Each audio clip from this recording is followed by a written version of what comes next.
I love my new camera. I really do. But I tell you, it can be a pain. I've got these SanDisk SD cards. They're supposed to be really good, but they wear out quite quickly. I would say within a couple months. And so you'll be recording a video and it doesn't work. It's just part of doing the YouTube thing.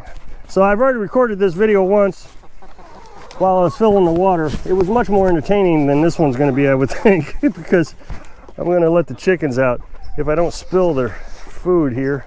I try to let chickens out every day, but I didn't let them out yesterday because I was just so busy. I just didn't have time, so I gave them their mesh of food, and now they're all excited about coming out.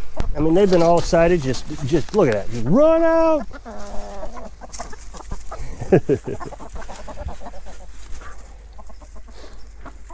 We got another 2 of them producing eggs.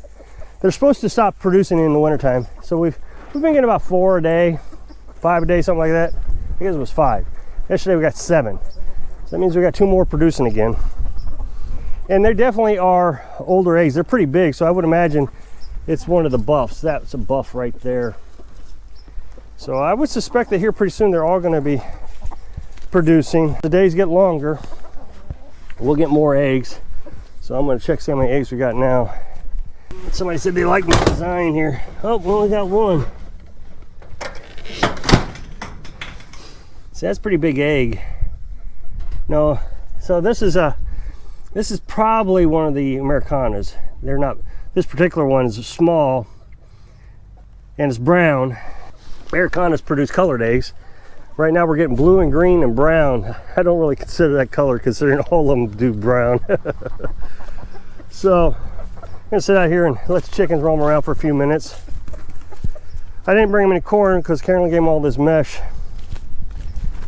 So in the last video that I recorded that didn't take, I was talking about, and this is like the 3rd time I've had this conversation, and for one reason or another I've decided not to discuss it. They're gonna want some corn, so I better go get them some corn. They're begging me for corn, so I'll go up here and get some corn. I've talked about this a few times, but for one reason or another I always edit it out of the video. Just so you know how I make videos, I make a 15-minute video and I cut out a lot of it. And the reason I do that is because I do the lots of ums and ands and uhs and lots of pausing, different things, and I edit all that out. Well, some days when I have less ums and ands, then I have to cut regular content out. So for whatever reason, I've cut this conversation out of my videos several times now. Today I'm going to try to just make it part of the video, just the whole focus of the video. But Carolyn and I have been talking about, since we got the tiny house built, buying another piece of property. Now originally we thought maybe we should buy another piece of property because we would need firewood, and we really didn't want to cut our woods. But now we have all this firewood. It's probably going to last us the rest of our life. I might get a couple more truckloads, maybe, but I think in the end I think we got enough, so we don't need property for firewood. And if we do want to get firewood, I'll continue to get it from locations outside here. You know, people are giving it away for free. I'll continue to get that. It's just less work, and I don't have to destroy woods. I don't have to tear down trees that don't need to be torn down. People are giving it away. Well, we're getting back on the conversation. So you know that we're going to get a couple pigs. We're going to get 3. We're going to get 1 for mom and 2 for us. That should give us 300 cans of food for next winter. So we're going to buy the pigs in spring, butcher them in the fall. What's the next step? What's after that? What do we want to do after that? And we have considered cows. Now, my father raised cows. He raised 13 of them one summer. I don't know how many he's done. You know, I was in the military, so he's done others, but I remember one year I helped him with 13 cows. What we were thinking about is maybe buying a piece of property and putting a cow or 2 on it. Now, you need about 1 acre per cow. This place is 1.5 acres. We'd have to fence it off. But, you know, there's just a lot of things they could get into. They could, you know, get into the chicken coop, and they'd be up around the house and all that. And we want to make this as our home. So we were thinking maybe we'd find another piece of property close by, pretty cheap. I don't know, $4,000 to $8,000, $10,000, somewhere around there, buying it. And undeveloped, it would have woods in it. Now, what you would have to do, I think, is you would need the property to pay for itself. I've got these 2 huge oak trees up here by, you can see them right behind the house there. And there's 3 of them, I'm sorry, 4 of them. So I've considered having a logging company or a sawmill come out and get those, but they won't get it unless I give them a bunch. They won't come out to get 4. My dad has done that in the past. He's called a lumber mill. They come out, they cut the trees down, they help put them on the truck, and then they give you a bunch of money for it. So if I had a piece of property that had a bunch of oak trees on it, big oak trees, you might be able to make enough money to actually pay for the property just in just a few oak trees. That's one idea. Another idea is I could sell firewood, cut it right there, put it behind a gate so nobody can get in and get it. And if somebody wanted it, they'd have to call and make an appointment. It's all in the ideal stage, but it would be a piece of property that we'd want to make money on and have cow on. Now, cow would be money. You buy them pretty cheap at the auction as calves, bring them home, drop them off, let them eat, give them some water. So this is something that we've been planning, thinking about doing in the next few years. Well, you know, I'm still active enough that I could do something like that. Well, something just happened recently, yesterday actually, that I'm pretty excited about. The Federal Reserve said they're going to raise interest rates. Now, to a lot of people, that doesn't mean anything.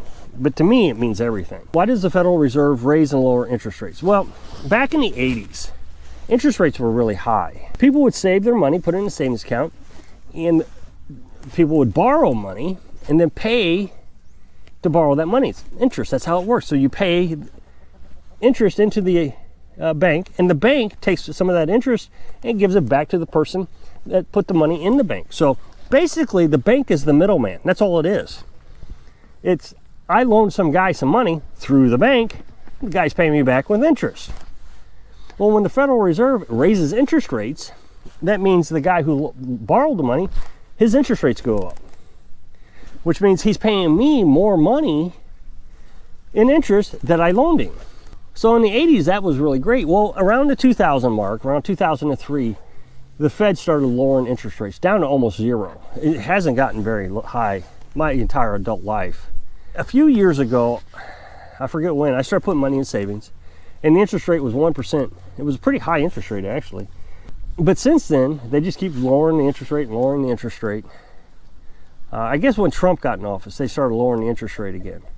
So now it's like 0.25%. I mean, it's ridiculously low. So I don't even have that much in its savings. Well, and if they raise the interest rates, they said they're going to raise them in March. I don't know what they're going to raise them to, but if they start raising the interest rates, that means money for my savings is going to go up. So that I will actually take my money and put it back into savings at that point, into this high yield interest rate account that I got.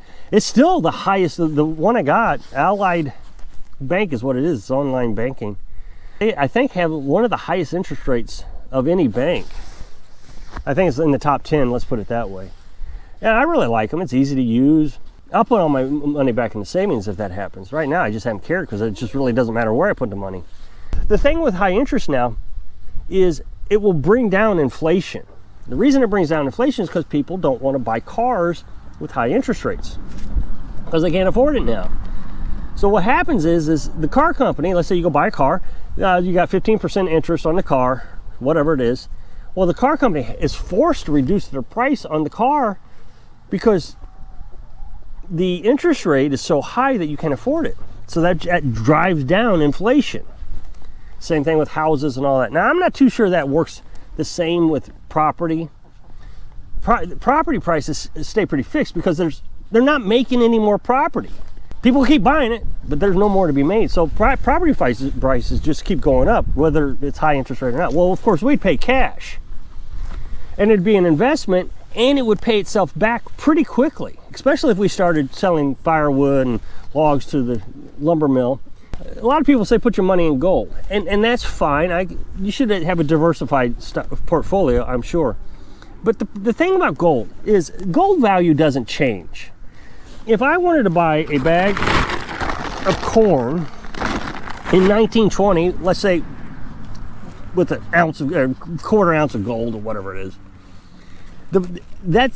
little piece of gold that you bought that bag of corn with, it's the same amount today as it was back then.